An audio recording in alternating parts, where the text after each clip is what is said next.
We've all seen crime investigation shows where they find a skull in the woods and they take it to a forensic artist who builds the soft tissue of the face back on, and it becomes a recognizable entity, and the crime is sometimes solved. But how do you do that for an extinct species? So this is a reconstruction of Homo naledi. It's based on fossils that were found the fall of 2013 deep inside of a cave in South Africa. It's a very interesting species. It's not very much like anything we've found before, so I doubt if there's going to be much argument that this represents a new species. Basically what I do is study the evidence that exists in the fossil record, and I use that evidence to predict what a face might look like.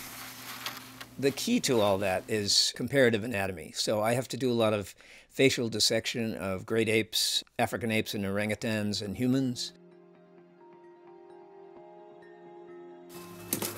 From the very beginning, this was such a fascinating ancestor to work on because it's such a weird combination of primitive and more human-like traits.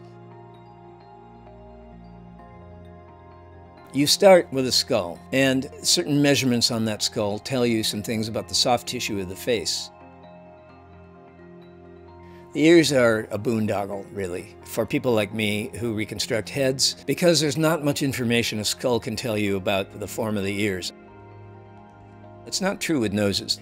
Naledi had a spine right at the base of the nasal opening that projects out of the nasal cavity. And that tells you that there is at least somewhat of a projecting nose. And that's a human characteristic.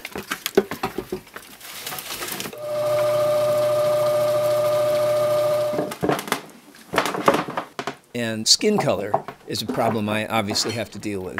When I'm thinking about the skin color that should be appropriate for a specific prehistoric hominid, I look to the populations that are living there today. In this case, I'm dealing with a form that lived in South Africa, so the San people were a good model for me to base the idea of skin color on.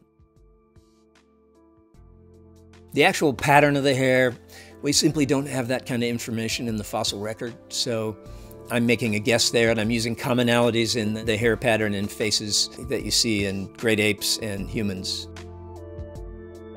It's a wonderful thing to be in the position of being the guy who figures out what some ancient species that's never been found before looked like.